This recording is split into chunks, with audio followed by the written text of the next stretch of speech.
Hey, welcome to your day off. My name is Corey. I'm sitting with my best bud, Tony. What's up, Tony? What's up, homie? What's going on? So we made a huge commitment for 2019, and that's that we were going to bring more barbers on the podcast because last year we didn't really have.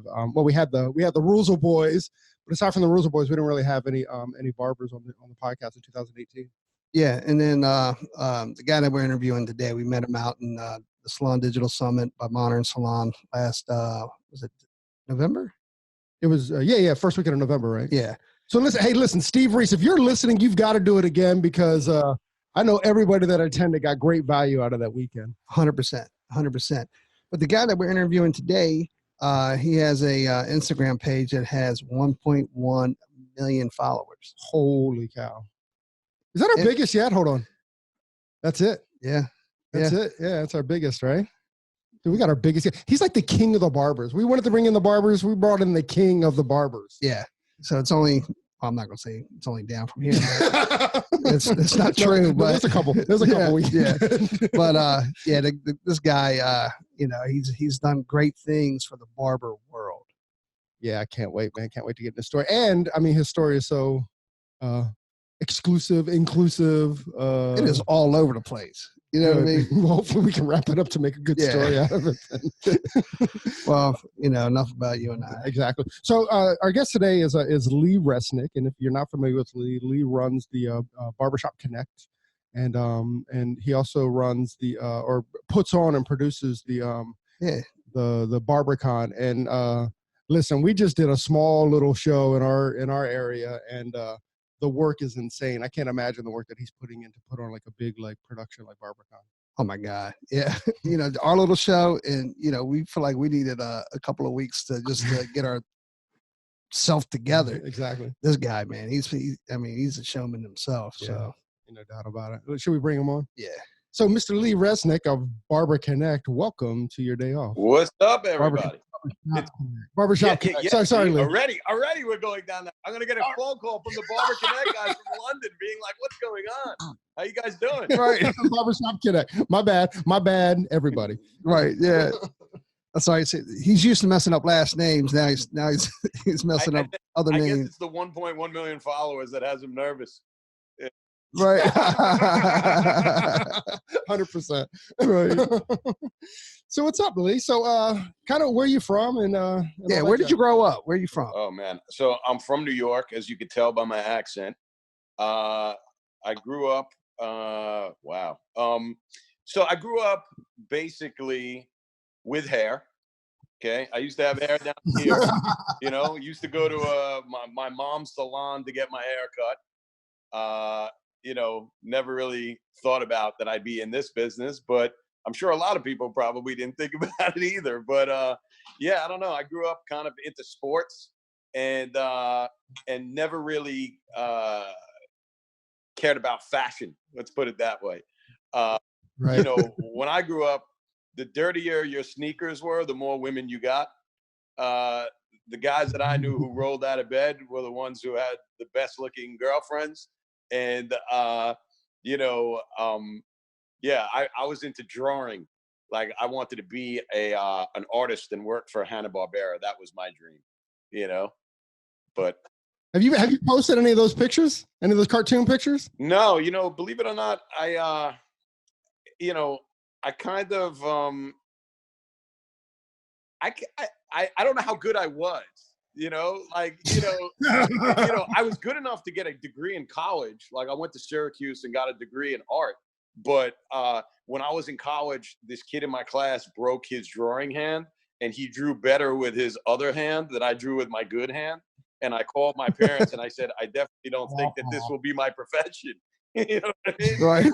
So, yeah. But, It's like every young boy wants to be an NFL player. Just, what I mean? Doesn't mean you're going to become an NFL player. No, exactly. But that was my childhood dream. I was, I would love to play football. And then, I didn't go to college. So that was the end of the dream, high school.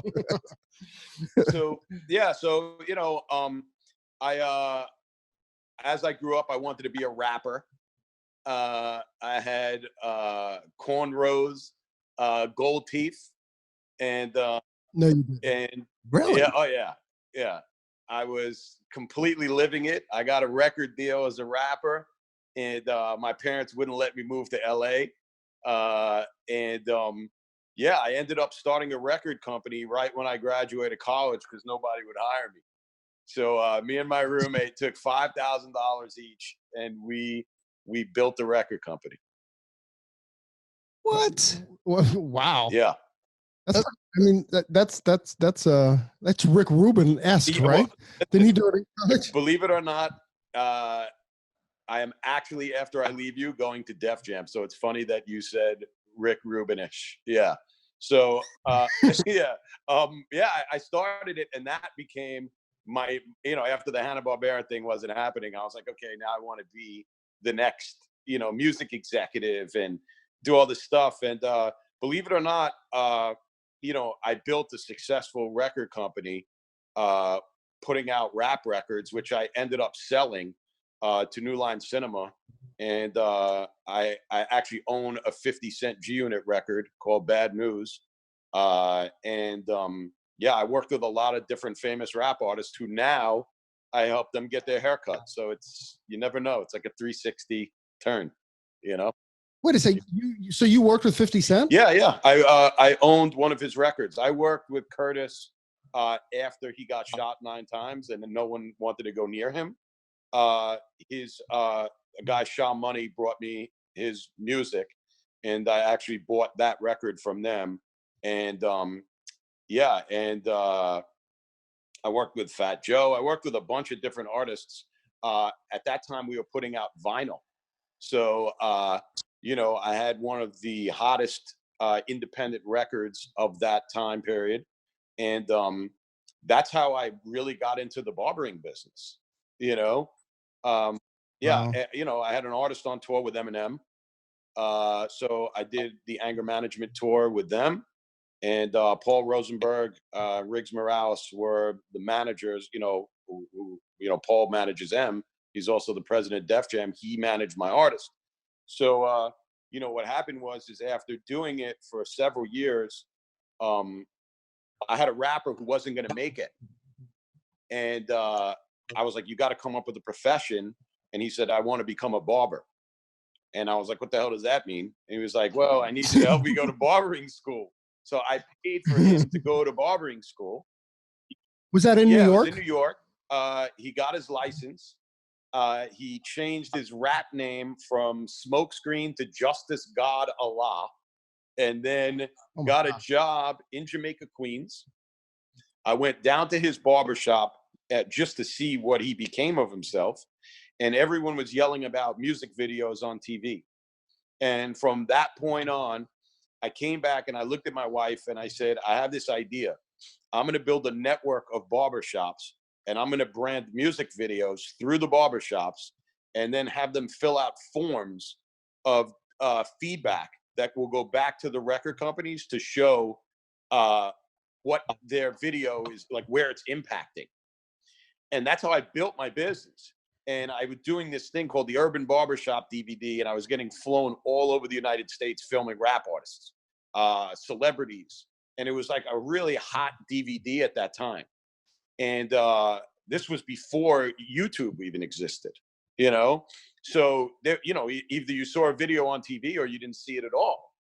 And it was awesome. I ended up launching a campaign for Microsoft. I introduced the Xbox 360. I worked with them for 7 years, and I built Barbershop Connect out of Universal Records. My partner was Steve Rifkin, who ran Loud Records, who put out Wu-Tang Clan, Mobb Deep, Big Pun, and I built it not really knowing whether anyone would care, and and that's how Barbershop Connect started. So when you so your initial thought when you went to your wife and you said that you wanted to start this network of barbershops, was the idea to like franchise or to open barbershops, or you were just going to pre-existing barbershops, you were going to kind of connect them somehow? I wanted to create a modern day street team. Instead of people handing out flyers and not getting feedback, I wanted to be able to have a system where I can communicate with the barbers and their clientele. Because I always understood the value of the barber in the community. Right. Like, you know, a lot of brands at that time were chasing celebrities, but they're not tangible. The barber, he's like, the barbershop is the melting pot. You find out what's hot in sports, fashion, music, trends, you know, whose husband is cheating on whose wife. You find out everything in that place, you know? And I wanted to be the guy who was able to facilitate that between corporate America and the general public. So, Plus, you had all the analytics. oh yeah, So yeah, you on the forums. yeah. So, you know, what's amazing about Barbershop Connect is I had a barber. I knew nothing about haircut, and I had this kid Eric send me haircuts. He was a barber from Bay Shore, and he would send me haircuts, and I'd be like, okay, what is this? He's like, oh, this is a fade. So I posted a fade. In my first week of doing Barbershop Connect, I got a death threat that a barber wanted to kill me because I posted his haircut and didn't credit him correctly. And I said to Eric, I said, my man, I've been working with Stone Cold Kill rappers my whole life, and I've never had this. I'm in 1 week in the barbering business, and already I got a guy killing me over a haircut. You know, I was like, that's when I learned the passion of what the barbers were. You know what I mean? So, bro, but you did. I mean, you dissed him though, man. I didn't write his name correctly. You know what I mean? I didn't know that it was that big of a deal. You know, so Stuff on the shoe, right. man. So the funny thing is I'm looking at these analytics and I'm seeing 300 people a day on my barbershopconnect.com website. And I'm thinking to myself, you know, I'm equating it to an artist performing in a club of 300 people. I'm like, wow, 300 people per day care about what Lee Resnick is posting, you know? And so I'll never forget it. I came up with this idea called Worst Haircuts at Walmart. And it was just a collage of awful haircuts that I saw. And it had nothing to do with Walmart, but I thought it was funny. I posted it. I went down the block to Ben's Deli to get a sandwich. I came back and 2.5 million people shared it. And What? I thought there was an error in the Google Analytics. And I'm looking at things and I'm like, holy cow. So after that, I did eyebrow failure. I did before and after plastic surgery, stuff that I knew was negative, but my analytics went through the roof. I ended up signing an advertising deal with an agency that was selling ads for me. And next thing I know, I had a business, you know, that was built on negativity. Wow. So Wow. the amazing thing is, and I always credit this barber for it, and he actually came to the Modern Salon event with me. I got a phone call from a barber named Donald Conley, who's now an Andis educator. And he actually just won the grant from Schedulicity. The Oh yeah, grant. yeah, DC. DC out of Compton. He called me and he knew my name from the music business. And he was the only one who had the balls to call me and give me the reality. And the reality is he said, look, you don't realize all these barbers, including me, are looking at your page as the end all be all. You're not even a barber. He's like, but you have a decision to make. You could either change this, you know, business and promote it in a positive way and teach people, or you could continue making a lot of money promoting negativity and be just like everybody else that's in a business, you know, trying to get the quick buck. And I went to bed and I woke up the next day and I said, I'm going to make a change. Even if it means that I lose money, if I could better this business and present opportunity for people, that's what I want to be. And it was very hard because the kid, Eric, that was sending me haircuts, you know, we started making money. It's hard to tell somebody, okay, guess what? We may not be making money anymore, but, you know, you got to believe in the better good. And that's how Barbershop Connect really, you know, began. And, you know, I always thought about the barber that I paid for a barbering school. And then I started thinking about the world.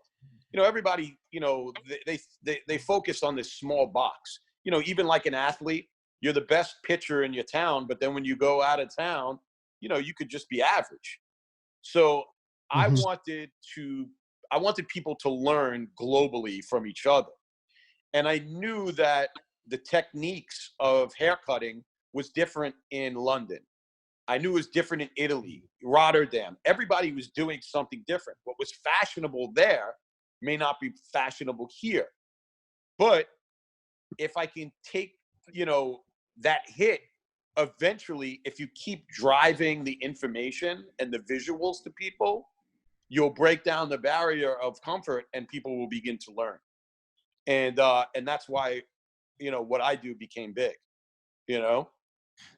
This, Lee, hold on for a sec. This, I mean, Tone, this is amazing to me. I mean, here you got a guy that's out of the music business. The music business is traditionally like cutthroat, right? He started posting a bunch of negative stuff, and then our hopefully new friend DC out in Compton, kind of shook him a little bit and said, "Hey man, you got to do the right thing." And instead of being cutthroat, and instead of like chasing the money, like he slowed things down and said, "You know what? I can make a difference to people that he's not even committed to." Right. Because like he said, he's not a barber. So it's not like he grew up in this world. It's not like when we started this, we saw an opportunity because we've been in the industry. Right. Right. But he did have a link. He had a link when he paid for that gentleman's education. Yeah, as but a barber. But what I'm saying, obviously he cared about that guy. So like he said, he thought about, I could either, ruin his profession, the general barber, and keep making fun of it, or make a difference. Because he said, I thought about that guy. So, obviously there's a heart, there's a beating heart in there, right? Exactly. Well, I mean, dude, I set you up just to applaud you, and I'm sure that there's lots of people in the barbering industry that did that as well, because we have enough negativeness in our industry, in our world. Let's be honest. And that story is exactly what our podcast is all about. We love to interview people that truly cares, or are really giving back and really promoting and building the community, not necessarily trying to tear it down or make fun of it, or trying to make a ton of money off of it in the sense of the expense of the community, right? You're doing great things in the community. So continue your story, man. I think that's, definitely worth applauding. Well, I'll tell you this, what really inspired me was I went to the IBS show, and you got to remember, I didn't even know this world of haircutting existed. And I walked the floor and I was just completely blown away by the energy. And after that, I flew out to, I think I spent a lot of time studying to try and understand how I can impact this business. And I went to Bronner Brothers, and then it all clicked to me. I walked into the Bronner Brothers hair show, and the first thing I saw was a Ford car right when I walked in. And I saw this huge billboard, and it had a bunch of, female stylists on the billboard. So I said to my friend, I said, well, how come there's no barber on there? So he looked at me and said, well, there's no money in barbering. Like, that's where all the money is. So I said, well, why? And he said, well, walk around and you'll know. And I walked around the show, and, the salon section was like a Broadway show. You had music playing, women dancing. It looked like I could just sit down and get a program that I was in Broadway. And it was just amazing. And all I could think about was, wow, I wish my wife was here to see this, because she'd be blown away by it. And then I went to the barbering section, and I'm like, I'm in the flea market down the block from my house. Like, it was, one guy was eating like food, like literally all over himself at the booth. Everyone is slinging something, and it's by the fire escape, exit doors. So I looked at him, I said, this has got to change. I said, what you don't realize is corporate America has a certain amount of multicultural marketing dollars that they spend. Okay. They want to equate their dollar, to something. So how can I help this business get elevated if people can't, elevate themselves? So, right. From that point on, it became my mission to try and make people money from behind the chair, right? Everybody, like barbering, I always say, is a me business, not a we business, okay? A lot of it is chair rentals. A lot of people work for themselves, even if they're working for somebody else. So the train of thought is completely different. It's like a horse that runs with blinkers on. They run out to the front of the race, and then they just go. You know what I mean? They're very rarely looking from behind and saying, okay, how can I change this? How can I be better? So, when I first started doing what I was doing, I had a couple of people that called me a culture vulture because I wasn't a barber. And I knew who they were. I knew them talking behind my back. But the reality is, I always felt like since I wasn't a barber, it was good because it wasn't intimidating. Like, I never played favorites. I never cared whether you had one client, 100 clients. I didn't care whether you cut a celebrity. I looked at everybody the same way because at the end of the day, I put my guy, Justice, through this education and he got a job. Who the hell is he? He's just a neighborhood guy. You know what I mean? And now barbering is his life. And yeah, that's that was my mission, man. Well, you've done an amazing job. I mean, it's, by the way, I love that. I love that quote, culture vulture. Yeah. Oh, yeah. Well, listen, I still know who called it to me and I still have lunch and dinner with them and act like I don't know anything. You know what I mean? No, you don't. Oh, you're such a mob ball. Yeah. Listen, I don't even care, man. To me, there's always a better good and a bigger picture. But listen, when Instagram came out, I was like, I remember Eric telling me, oh, there's this thing, Instagram, whatever. I was like, we don't make any money from that. Who cares about that? That's for like 13-year-old kids.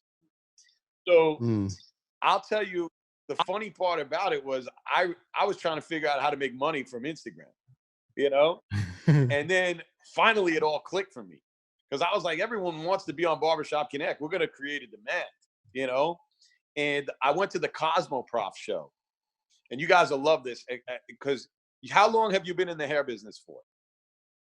30 years. So you'll appreciate this. Cosmoprof show, the carpeting is white. It's like a totally different feel. Everybody's in suits. And then there's Lee Resnick in jeans and a t-shirt. Okay. You should come watch us at a Cosmoprof show. And I'm like, I walked in, I'm like, holy shit, I'm underdressed, But I walked the floor, and I was like, this is the coolest show ever because I can just go up to the president of a company and talk to them, And my strategy was I didn't go the first day. I went the second day because I felt like they really wanted to meet with distributors on the first day. Second day was a little slower, so maybe I can, impact them. And I walked into Marvicide, William Marvy's booth.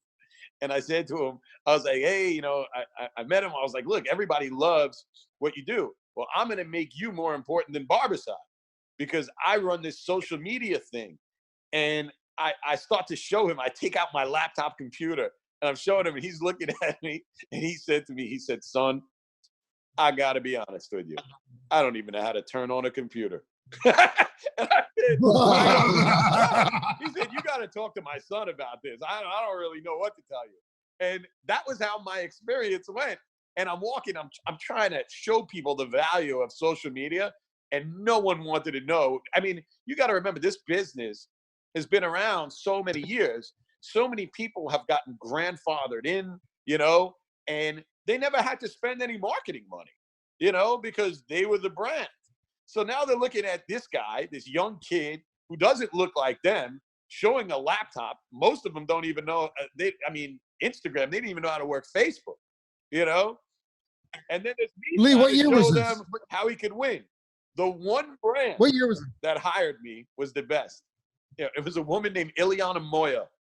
She was the head of marketing for Oster. And she sat there and she looked at me. She was the only one who gave me a time of day. And she pointed at the Andis booth. And she said, you see that brand? I said, yes, I know they're clippers. She said, yes, they're cool. She said, you see that brand over there? I said, yes, whoa. She said, yes, they're cool. So she said, we're not cool. I said, no. She said, can you make us cool? So I said, I can make you cool. So she said, okay, so if I hire you and I give you a clipper, you could make me cool? I said, I'll make you cooler than everybody in this room.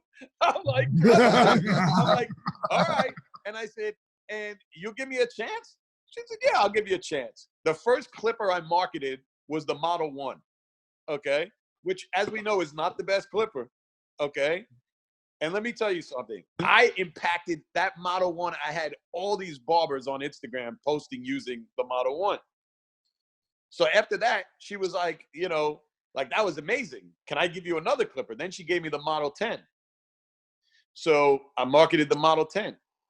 And I said to her, listen, you should just have me build your social media and run it because I be that good. And they didn't want to do it because, again, I'm a one-man guy. I don't look like everybody else. Oh, yeah, he's good, you know. Finally, they did it, and I built the Oster social media and ran it for 6 years. From that point, Wow. I went on and got hired by Persona. I built that and ran it. I built Gibbs Grooming, ran that. I was doing marketing campaigns for pretty much every brand in the barbering business. And no one knew until now. You know, like, really? That's crazy. That's like, awesome. yeah, everybody had the same secret weapon. Lee Resnick. They just didn't know it. I was doing it all. He's a ninja. I was doing it all. And, you know, I was never flashy about it because, again, like, to me, this generation feels that they have to show, you know, monetary things to show success. You know, you see people, you know, flashing all sorts of things. They're driving their cars, everything. I'm a family guy.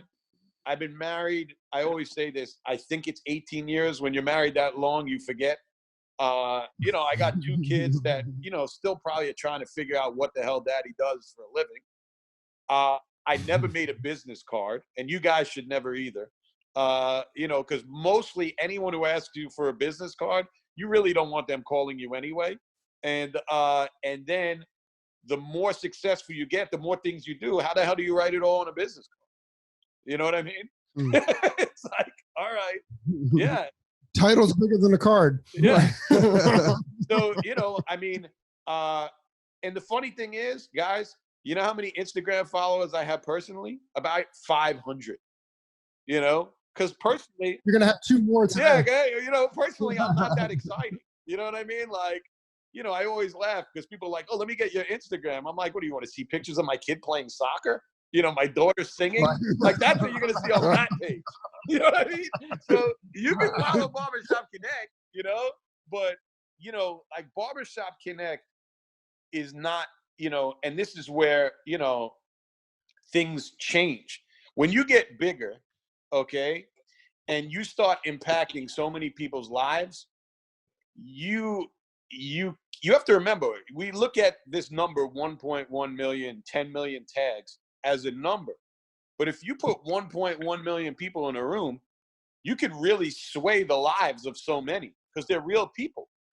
You know what I mean? So you really need to be very careful when you have a following of the impact that you have, you know? You know, I've done things that, example, I've raised money to help barbers and to help general people. You know, and I always say this, and it's very sad. 1.1 million people, and I tell a story of, you know, a barber who got killed over a pair of sneakers, and the parents, no insurance, they can't even afford the funeral for the kid. Well, donate $1 and you could change somebody's life for a family, you know, and that's what I try and do. You know, that to me means more than building a company. You know what I mean? Like, at the end of the day, I go to bed knowing that I changed somebody's life that I don't even know. You know, you know, I mean, look, That's I mean, beautiful. who am I? You know what I mean? Like, I need to lose 20 pounds. I wish I had more hair, but you know what? When people stop and they want to take pictures of me, I always kind of laugh at that because I'm like, you know, okay, you know, yeah, Barbershop Connect, but it's not about me. I wouldn't exist without these people, you know? And yeah, and so when I see people traveling all over the world, I know that I helped do that, you know? So, yeah. Let's dive more into Barbershop Connect, right? So how the evolution of it, because obviously you started just posting pictures of barbers, then it got in a little bit of negativity, then you brought it back into trying to make it positive. You grew that into millions, and then now it's kind of switched over, and then the Instagram has caught up to 1.1 million. But instead of just posting pictures, that's evolving to more than just pictures, correct? Yeah, well, it's funny because when Instagram happened, it took away from my website. And so what I find now is this. YouTube has become an educational platform for people. So now you have a lot of barbers who post things like and I don't know if you really see this in the cosmetology world so much, but like their online academy, like now all of a sudden a guy who works in his basement has an online academy of hundreds of thousands of followers and is impacting people. And I'm always like, who the hell is that guy? You know what I mean? Like, he's the online academy, and everyone's like, oh, he's amazing, And it's sad because people now think that, oh, I don't have to go to school and get an education. Well, are you going to learn sanitation that way? Like, does that mean I can learn how to do? No, man. You gotta go to school, get your education, and you can learn from other people. So what I'm doing. People always ask me, oh yeah, what's next for Barbershop Connect? What I do is this: I take a lot of time to study and try and figure out how I can impact. And what I'm doing now is, so let's say I post Tony's haircut and I post your haircut. You know what happens? You throw me that's the hand praying sign and you say, thanks so much for posting my haircut. Right. But now Right. I got a guy in Ghana who sees the haircut and he says, Tony, how did you do that haircut? Guess what? Tony's not answering. He's too busy cutting hair and trying to make a living. So the conversation stops. So you learned the end result, but you don't know the process on how to get there. So what I've realized is you know what? I know the best barbers and cosmetologists in the world. Not everybody gets to see them. Not everybody has the luxury of going to a show. Not everybody has the luxury of going to a school. So what Barbershop Connect will become, the website, is a learning platform for people. So I'm going to post the end result on Instagram, but do a membership service where you can learn how to do things from my platform. That's the future of what I'm doing. Because even if it's screwing in a picture frame, I want to have the answers for everybody. Because what's happening is people are learning it from people that aren't qualified. Not that I'm qualified, but I'm going to the people that do the best. Like shear work right now, all the US barbers are looking at the guys from London. The guys from London are looking at the guys from Italy. So if I could capture all of that on a platform, now I have something that's different. So yeah. I like that.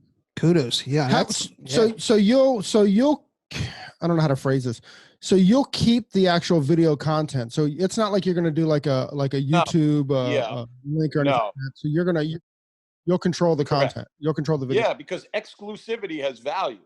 You know what I mean? Like everybody is so into the YouTube and the numbers. Okay. And this is what I always tell people. I would rather have 10 people that follow me that live for me. They're on me than a million that aren't. You know what I mean? People are so enamored by numbers, whereas I'm enamored by the loyalty and the actual people that I'm impacting. You know what I mean? So when I look at the 1.1 million that I have, I've discovered things the other day that blew my mind. And it's funny because it's always kids. Kids know more than adults do with some of this technology stuff. My son told me, Dad, you can't believe that all these famous soccer players follow you. And I was like, they do? I didn't even know. So I'm like, who? So I'm looking at them, 9 million followers, this, and they're like tremendous in their country, you know? So I was like, you know what? I'm going to direct message them. One of the guys gets right back to me. He says, oh, when you're in Spain, come by. I'll definitely meet you and your son. I couldn't believe it. That was the first time I've ever was like, wow, Barbershop Connect is really that big. You know what I mean? Like, Yeah, I was like, oh, crazy. why do they follow me? I'm like, all right, cool. Yeah. You got the best looks on there. That's why. You know what, man? It's funny. I study a lot of life. When I say that, I want to know, I know when couples break up, when guys are sick, I know everything. Like, I guess you could call it voyeurism, but if you understand people's habits, then you know when to post and how to post. That's why I had this guy say to me something the other day, and I just was like, I almost jumped through the phone and choked this guy, because he was like, well, Barbershop Connect, why are we in business with you? When we talk about impacting numbers, I'm like, my man, like, stop looking at the numbers. Start looking at the real people. Like, I'm working with Schedulicity right now, and one of the best parts of the campaign that they're doing, Schedulicity Cares, is that they actually care about the real people. And 100%. everybody else is chasing numbers. Oh, this guy's got 50,000 followers. We need to be in business with him. Throw him a few $100 and let's have him post pictures. No way, man. Capture the people that really like whatever you're offering. Those are the people that I want to be in business with. So Lee, I mean, this is exactly why we're in business with Schedulicity as well. It's for that, and we're trying to impact as many people as we can through this tiny little podcast of ours. So do you see that the future, and not even necessarily the future of Barber Connect, but just the future of these relationships, do you feel that it's going to be more like person to person based, or how do you reach the actual people? And I agree with you. I think Schedulicity is doing that, but do you see that the future is where the entire industries are going? I don't know, man. What I look at it is, I think that where it's all going, it's kind of like running on a treadmill. It's not really going anywhere. You know what I mean? Like, there's a lot of things that are the same over and over and over again. And the problem with social media is that you can live a fraudulent life and people believe it. You know what I mean? Right. And you got brands that are totally dysfunctional, human beings that are leading on stage that aren't even, certified educators, So where is it all going? I think that it takes leaders to change a business, and I hear this a lot, right? I hear a brand that I wanted at Barbercon. They told me they don't have the money to be at Barbercon. They just walked me through their building in Manhattan. Their building, not an office, a building. And I'm like, come on now. I'm not asking you for a lot of money. You don't have the money? Do I look like an idiot? No. Just say this. Say, men's grooming is trending. We want to be in the men's grooming business. We don't want to be in the barbering business because we're afraid of that. So we're going to call it men's grooming because it's safer. And we have no idea what we're doing or how to reach these people. So we're just going to sit and keep meeting and figuring out what our place is. And then we'll throw you a few dollars when we're ready to lose some money. That's what I think. You know what I mean? So, I don't know. And I see it, guys, every day. I'm always like, oh, yeah, I mean, I just went to a show. A brand told me they had no money. I see a 20 by 20 booth. I'm like, you don't get what I do. Okay, cool. Like, I'll see you. You know what I mean? So, yeah. But the barbering industry as a whole, man, had over the last 10 years, has it changed? Even, I mean, the Definitely. Not only the quality of the education, just the whole experience, everything about it is in like prime time right now. Yeah, let me tell you something. I love it because I love talking to the people that really live for it. Like I look at your beard, and the first thing I think of is Maestro's, the brand, the owner, Ghost. Okay. I never really go to a lot of these brands. This guy was when I met him, he was so passionate about his brand and the actual beard that I was like, you know what? Yeah. I'm going to drive to Bristol, Pennsylvania, and go see this guy because I want to know why he's so passionate. And I drove hours to Bristol, Pennsylvania. He had the coolest place, and he was so funny because we just talked. I was like, "Look, man, I'd love to do something different with you than anybody else because you're so passionate about the brand, and you've executed being in Target without people even knowing. You know, like a lot of barbers are like, oh, he's in Target, he sold out. I'm like, you're in Target, you're in barber, shops. You're doing a great job, man. And he was so cool. We talked about what we want to do, and then on my way out the door, he looks at me and says, "Hey, Lee, listen, if you're ever gonna come, back here again, you got to grow it out, man. You got to grow it out." So I looked at him and I said, "I'm like, all right." So I drove home, and then I was like, "Yeah, I ain't never going there again, so I don't have to worry about growing out." And sure enough, like I had to go there again. So I start freaking out. I'm like, shit, I got 5 days to prepare my beard. So I look at my wife on the day 5 and I say to her, I'm like, how does my beard look? She looks at me and she goes, just looks like you need to shave. That's not a beard. I was like, shit, I got to cancel my meeting. So I called him. I said, Ghost, can we do a conference call? Because I don't feel very well today. He's like, yeah, sure, So, look, stuff like that always keeps me going, I did a TV show. I don't know if you guys know this. I did a TV show called Cedric's Barber Battle, and Cedric the Entertainer was my partner, and it was a 10-episode barber battle show on the CW network, and it was the first time a barber show or a haircutting show actually was ever on a network TV show. That was the first time I've ever done a TV show. Wow. Is it on demand? I know. I'm sure you can watch it. Yeah, watch it? We gave $15,000 away every episode to barbers, and it was an amazing experience. After I did that, that was when I started Barbercon. Not to weave into that, but Barbercon started because after I did this multi-million-dollar TV show, I'm like, what the hell am I going to do now? Like, where do you go from here? And I had Gibbs Grooming that called me. They were a new brand, and they were just like, hey, these big shows are killing us, man. And he said to me, he's like, I'm paying all this money, and I'm being screwed, dude. He's like, they're putting me in a bad location, and I'm just not seeing the money, And he's like, can you do a showcase for me? And I was like, you just want me to have people cutting hair? He's like, yeah, just, have us there and, see who comes out.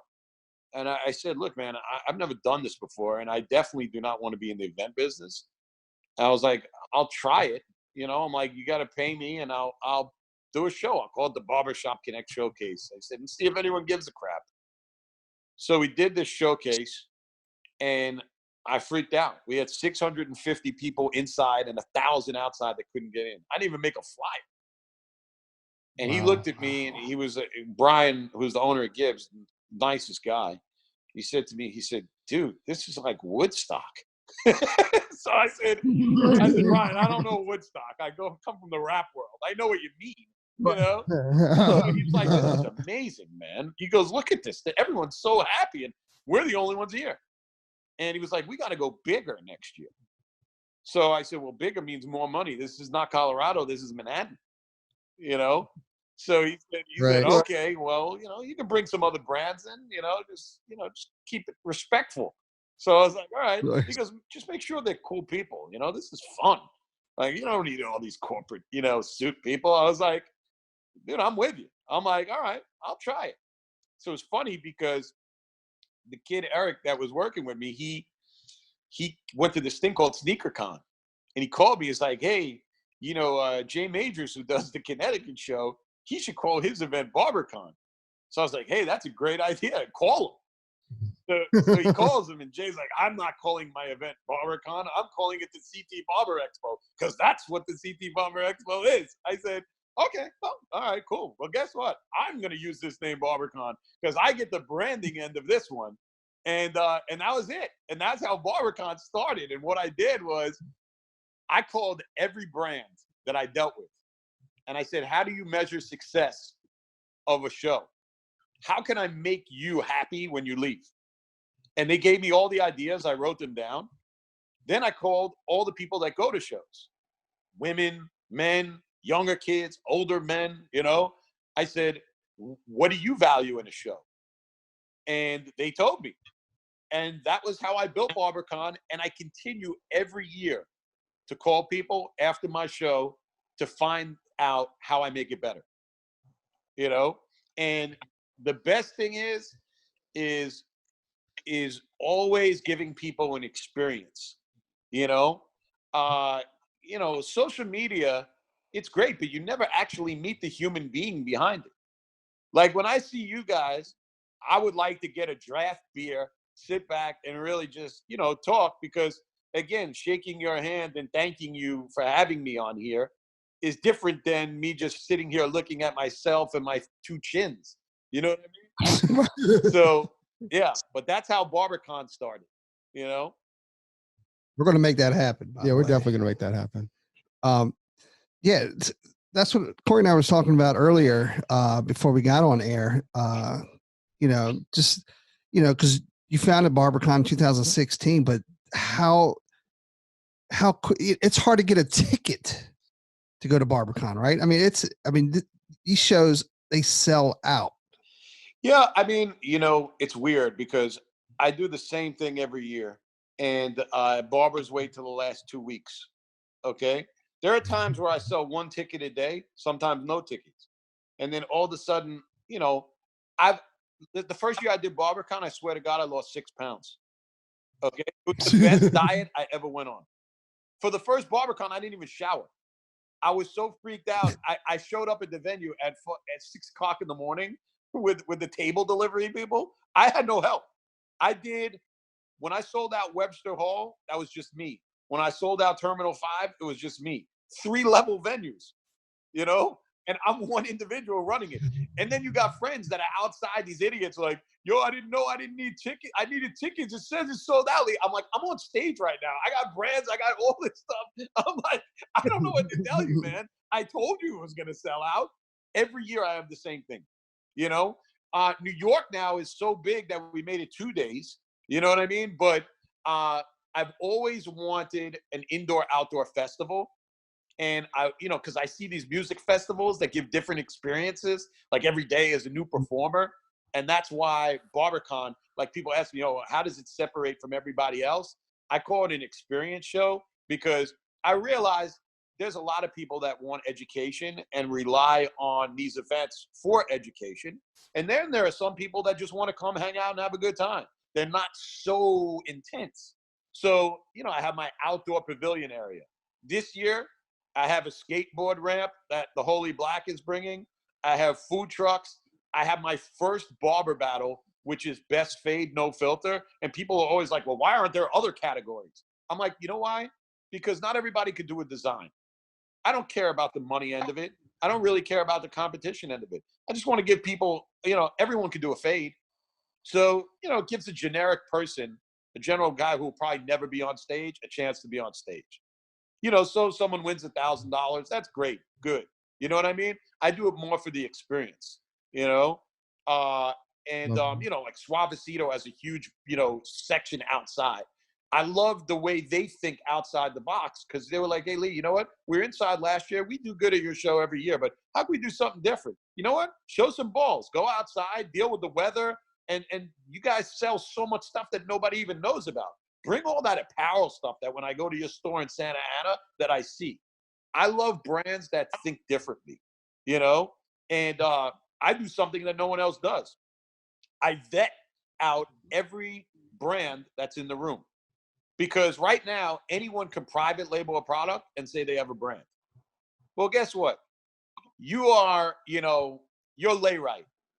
Okay. Donnie Hawley, those guys spend a lot of money on their brand. Now, all of a sudden, I got a booth next to him slinging a $5 pomade. You're a barber. You got $40 on you. You want to buy something. You may look at that $5 pomade that's garbage and pay that $5 because it's cheaper. I want you to leave having a good product. It may cost you a little bit more, but I'd rather less is more. You know what I mean? Leave and get something good and have a good experience. That's how I built Barbercon. That's crazy. In a short amount of time. Yeah, it's pretty awesome. So you're gonna bring in some of your rap friends for a concert as well? Absolutely not. I never mix music with it, because once you start doing that, it takes away from what the event is about, and that's the people that are there. Okay? Music will sell more tickets. But what happens is the music becomes the highlight, where it's got to be the barber and the stylist that's the highlight. It's about these people. It's my way in celebrating the craft across the board. Like Kevin Luchman from London, he's the host of my Bridging the Gap from Cosmetology to Men's Grooming stage. Okay. I fly Kevin in because he understands that world. Sophie Staygold is the first female host of a barber event on my main stage. Okay. Is she gonna, go, like a Busta Rhymes, wow, craziness? No. But you know what? She's respected on different platforms. And that's what I'm trying to do, is bring that respect and professionalism along with entertainment. So, June 9th and 10th in New York, indoor, outdoor, 3 stages, and just a total experience, Man. Dude, I love that. So June 9th and 10th. So that's just a few weeks away. Yeah. So Lee, where does one go to? Well, are you sold out yet? No, I'm just selling right now. I'm trying to make sure all the VIP tickets get sold out, because those have private education classes, and those are only available on barbercon.com. Everyone asked me this week, can I get, those tickets? They're only available online. Love it. So Barbercon, so that's where all tickets will be available there. Then, and then we have a bunch of different ticket outlets for people that don't have a credit card. Yes, don't shake your head. You should be surprised. You know how many women I have that buy tickets for their man? It's incredible. But I'll give you a great number, and this is how I know I'm doing good. 40% women now attend Barbercon. I mean, that's a big number, So if you're a single barber, only 20%. if you're a single barber and you're looking for a wife, you may find it at Barbercon. You know what I'm saying? Like, listen. Hey, next to the experience is going to be the dating game. Yo, I got the Family Feud game, and I hope you guys play. So I set up a life-size, wall-size Family Feud game called Barber Feud, and it's trivia questions related to our business as well as real life, and people win prizes. I have a host, everything. It's incredible. Who's hosting? You'll see. It's a real person. But that's awesome. I mean, I try and make it fun, man. And again, there's people from all over the world showcasing, from Japan to Rotterdam to Italy, all over. And at the end of the day, everyone will learn, and it's great to be able to meet your favorite educator and shake their hand. And I always laugh because people I saw you at Barbercon, but I was intimidated. And I was like, you were intimidated to come up to me? I mean, yeah. Last year, I sat down and had jerk chicken with 3 barbers, and they had no idea who I was. And I just sat there and I talked about the show. And then afterwards, I said, hey, guys, I'm so glad you attended and you enjoyed it. And they were so confused. I said, yeah, I'm Barbershop Connect. And the guy looked at me, he's like, huh? And I was like, no, I really am. And they're like, but we're so confused. You just sat down and had a meal with us? I was like, yo, I got to get to know the real people that are here. I was like, and guess what? They're all coming back, Of course. That's beautiful, man. That's exciting.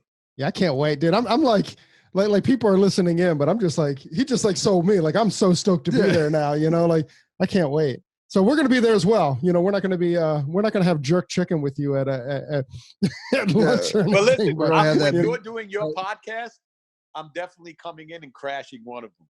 All right? You're allowed to. I don't have a day off. You call it your day off. I don't have a day off. Okay.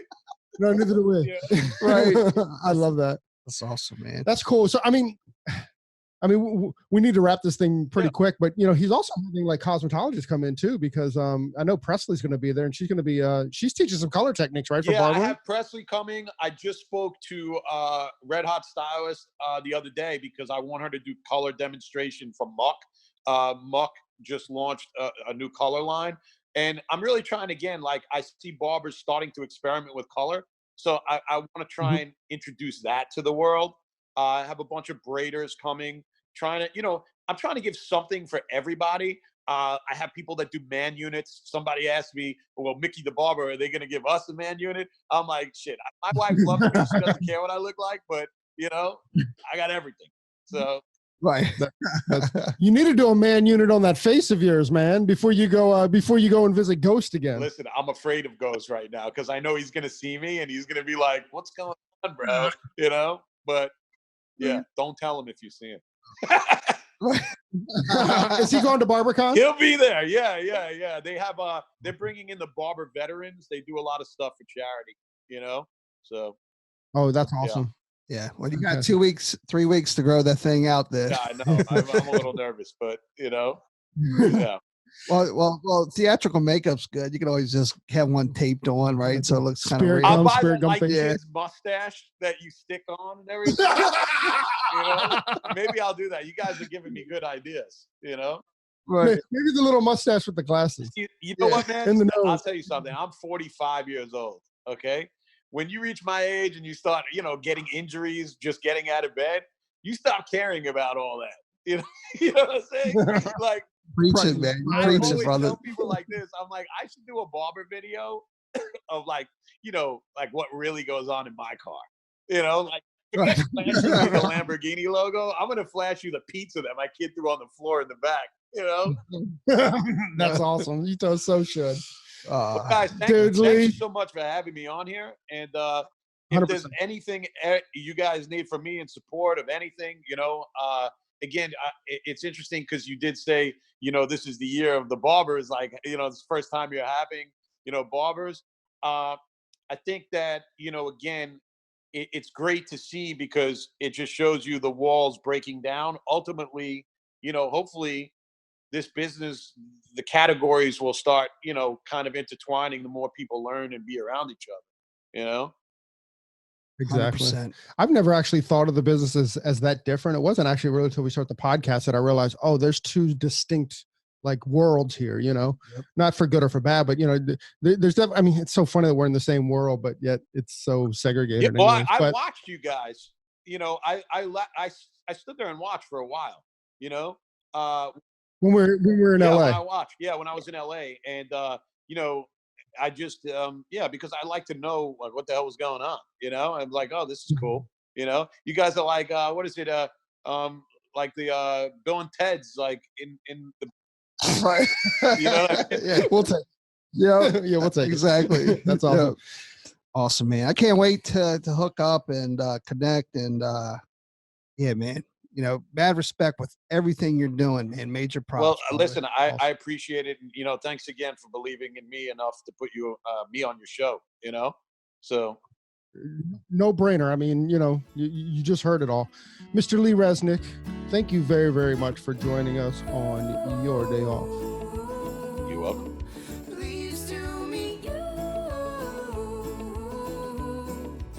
Hey, so there it is. Hey, this is a message that we've been trying to bring, I don't know, for the last couple of months, actually since we started the podcast.